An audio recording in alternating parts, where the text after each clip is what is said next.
What's going on, everybody? This is ODC. It's me, and I'm back with another action figure review.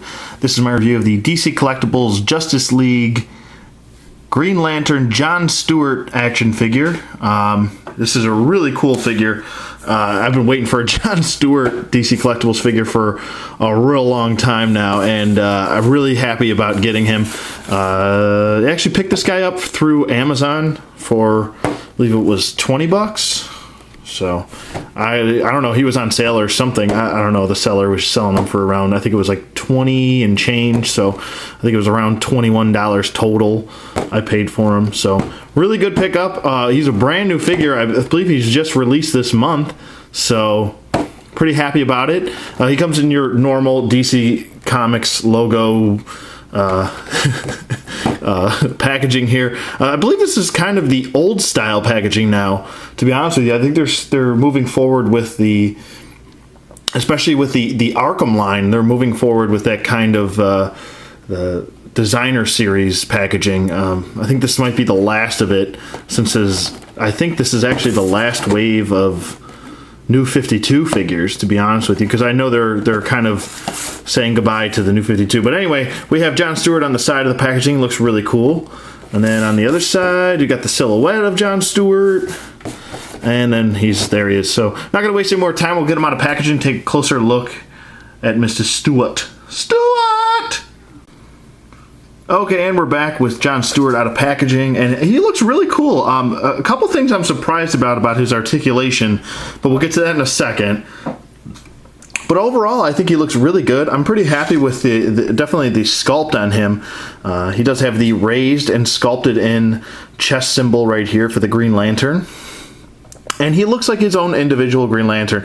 And that's what I really like about most Green Lanterns, is that you can look at each Green Lantern and they each have their own individual look. It's kind of like they are their own person.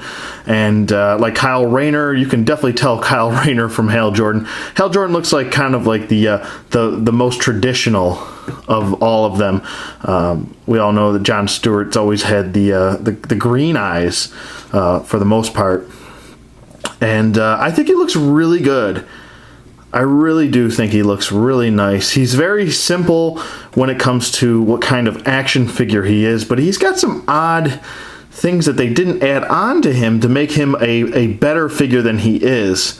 And there's also a couple questions I have, like in part of his articulation. But speaking of which, why don't we just go through the articulation, get it out of the way real quick, and then we'll get into the detail and everything else. So basically what we have here is we have a ball joint head. It doesn't really want to look up. This is kind of like one of those figures that are like one of the last of the New 52 figures. You can definitely tell he's got some limitations here. His head doesn't really look up at all, so you can't really get him into any flying poses, which is a downer. But he does look down, actually, so I guess you could get him into like if you wanted to, you could have him kind of coming down, looking down at someone, like so. But he does have a head tilt on both sides and can do a full 360 rotation. We got some job triggers. We got a little bit of the job turkey, just a little bit. His arms go up about that far, pretty decent, and then it go down, full 360 rotation. Mine's a little bit stiff here. He does have a bicep swivel, a single bend at the elbow, and he does not have a wrist swivel. I think he has a glove swivel, though. Mine are really okay, he does have a glove swivel right there. So, he does have the glove swivel, no wrist swivel, though. That's kind of odd. Most DC Collectibles figures don't have a glove swivel. They usually have a wrist swivel. So that's kind of odd. But the other odd point is he can do the splits very well, actually. You can get all the way out to here. Pretty much, yeah, do a split. And then they do go forward very nicely, nice and fluent. They do go back, and but no upper thigh swivel. Now that's a very big surprise to me that they couldn't add in the upper thigh swivel. I think that would have made the figure a lot better. Also, no waist swivel either. I mean, I understand like most DC Collectibles figures don't. Some of them, for the most part in the past, haven't had a waist swivel. But no thigh swivel? Ah, man, that kind of hurts. I don't know. Single bend at the knee, and he does have a boot swivel, but it is so tight, and I don't want to snap this leg off, but he does have a boot swivel. It is there. So I'm going to try and do... Okay, there it goes. It just pops. So there is the boot swivel. He does have the glove swivel and the boot swivel. And he's got an ankle hinge. No ankle pivot either. It's very strange when they choose. They must have some sort of budget for each figure. It's just very strange how inconsistent DC Collectibles can be sometimes, because of what they kind of pick and choose where they want to put articulation on some figures, and then on other figures they get all the articulation in the world. It's very odd to me. But overall, I think he's got a really nice look. Really digging the haircut here. It's very crew cut. looks via 90s, I guess you could call it that. But I think it looks really good. I like the face sculpt. He doesn't look miserable. He looks kind of, almost a little smirking a little bit. I think it looks really good. Let me just get in a little bit closer here, and I'll move my lighting. I think he looks pretty good for the most part. I really like the green eyes. I really like this raised chest symbol too. It looks really good. A little bit odd with him though. He does have this like green, lighter green.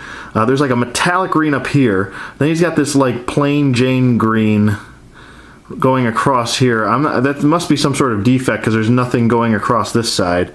If you guys can pick up on that, yeah, you can see it. It's right there, going along the edge of the green piece. But this is actually sculpted into this whole chest piece right here. It's actually sculpted in. You can see it's a little bit raised up off of the other black portion. The black actually has some flakes in it, and I think it looks really nice. It gives an extra little pop, especially when you have it under a really heavy light. You can really tell that there's like a black flaking, or I should say a pearlescent flake going throughout the black, which it really makes it stand out, as opposed to just a black painted figure, boring matte black or whatever. But then we continue with the metallic green on the boots. He only has one peg hole at the bottom of his foot. I don't really know. Action figures today, and this is my little tiny rant, they all come with peg holes, but we don't get display bases. So I feel like it's kind of irrelevant to give them a peg hole when we don't get display bases, including Marvel Legends and most DC Collectibles figures. Is that if you're not going to give us a display base, what's the point of having the peg hole? I don't know. Are they banking on how many display bases we've accumulated over the years? I don't know. But maybe we should start getting display bases again. That's just my opinion. Up here, I wanted to point out that there is a gray line going around his collar piece, which is a nice little touch. Just a nice little thing to notice, to differentiate the suit from your typical Hal Jordan New 52 suit. So.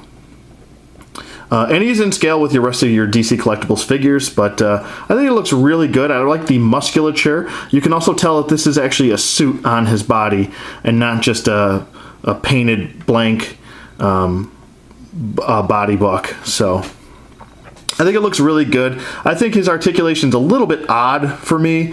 I really want this thigh swivel here, but I guess they tried to make up for it with the boot swivel. I would have rather them not given us a boot swivel and given us that upper thigh swivel, because I feel like that makes more of a difference than this does. But that's just my opinion. But for the most part, I think it looks really good. And he can pretty much... I mean, he's, like I said, he's simple when it comes to how he's going to stand. I mean, there's not going to be so many stances you can get this guy in, but you can get him into a decent, like, gliding pose.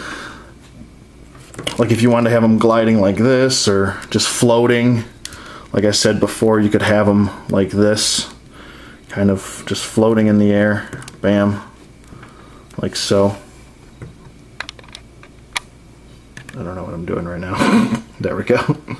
You could have him floating in the air like that, or any other type of pose you really you know, I mean, he's not going to be able to, like I said, he's not going to be able to get in every pose, but for the most part, simplistic posing or just vanilla poses, he'll be able to stand and not have a problem. So I think he looks really good. I'm happy with the figure overall. And I would recommend him. I think he looks good. And if you, like I said, if we're in a long wait for John Stewart, the time is here finally, and we can add him to our collection. So for the most part, I'm going to give him 2 thumbs up, and I'm going to recommend him. Like I said, every figure has flaws, and I'm just here to point it out.